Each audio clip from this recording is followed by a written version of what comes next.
একটা প্রশ্ন হচ্ছে আমরা একটা বিষয় জেনেছি সেকেন্ড রিপাবলিকের বিষয় আমরা স্পেনে দেখেছি আমরা অন্যান্য দেশগুলোতে দেখেছি তো আমি জানতে চাইছি সেকেন্ড রিপাবলিকের বিষয়টাকে আপনারা সেখানে উপস্থাপন করবেন কিনা এবং দ্বিতীয় যে প্রসঙ্গটা আমি সংযুক্ত করবো সেটা হচ্ছে মুজিববাদের যে প্রসঙ্গটা আপনিও কিছুক্ষণ আগে বিবৃতিতে বলছিলেন যে মুজিববাদের প্রসঙ্গকে বেরিয়ে ভেঙে আমরা একটা নতুন জায়গায় এসেছি এই জায়গাটাই বা কি একটু যদি পরিষ্কার করতেন।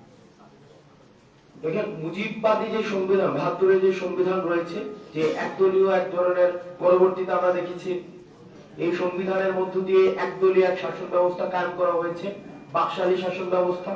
পরবর্তীতে এই সংবিধানকে আওয়ামী লীগ নিজস্বভাবে আওয়ামী লীগীকরণ করেছে।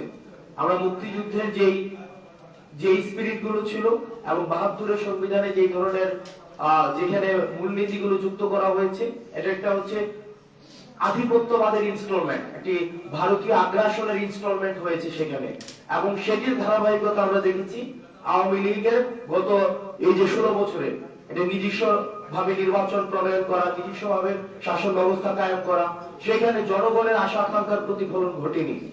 এই যে এগুলোর বিপক্ষে গিয়েই কিন্তু হচ্ছে গণঅভ্যুত্থানটি হয়েছে।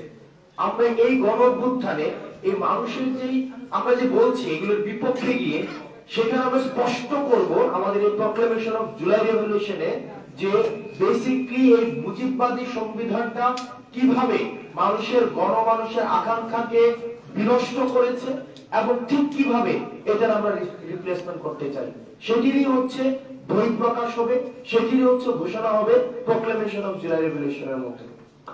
যে প্রথম প্রশ্নটা করেছিলাম যে সেকেন্ড রিপাবলিকের যে প্রশ্নটা আর সেকেন্ড রিপাবলিকের যে বিষয়টি রয়েছে সে আইনগত বিষয়, আইনগত যে বিষয়টি বা আইনগত এই বিষয়গুলোর দিকে আমরা এখন যাচ্ছি না।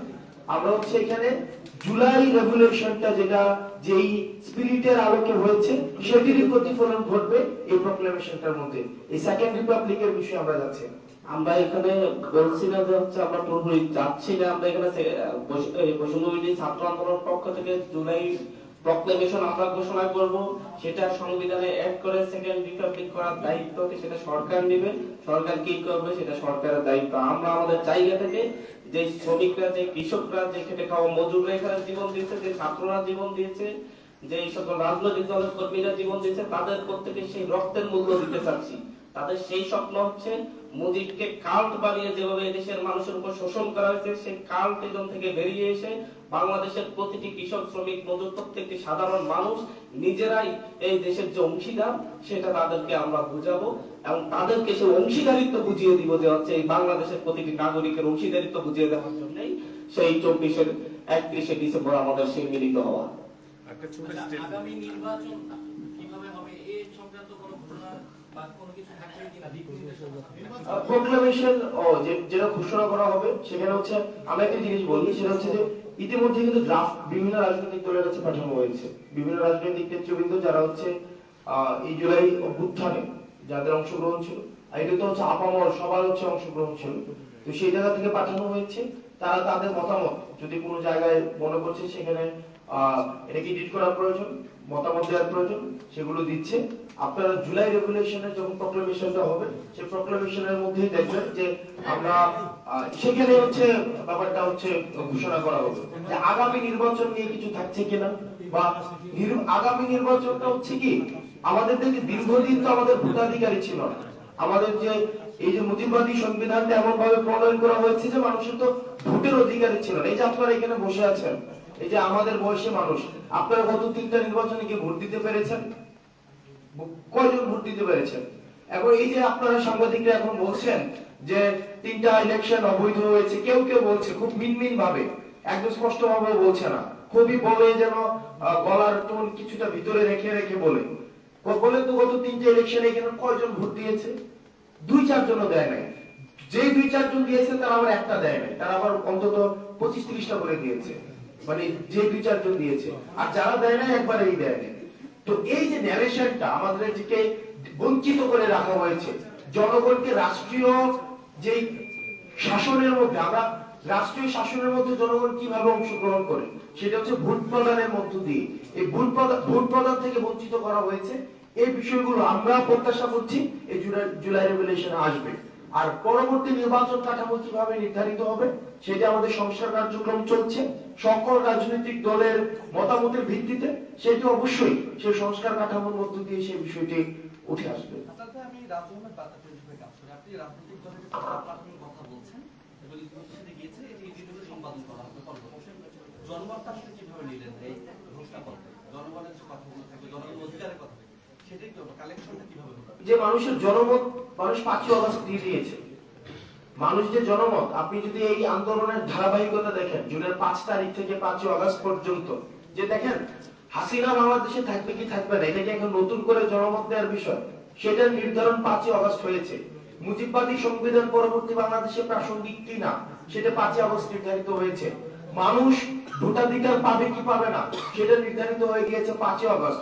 যাদেরকে জেল, জুলুম এবং নির্যাতন এবং ঘুমের মধ্যে রেখেছে তাদেরকে মুক্তি দেওয়া হবে কিনা সেটি 5ই আগস্ট নির্ধারিত হয়ে গিয়েছে। মানুষের আশা আকাঙ্ক্ষার প্রতিফলন পরবর্তী বাংলাদেশে ঘটবে কিনা সেটির যেই জনগণ সেটির রায় 5ই আগস্ট দিয়ে দিয়েছে।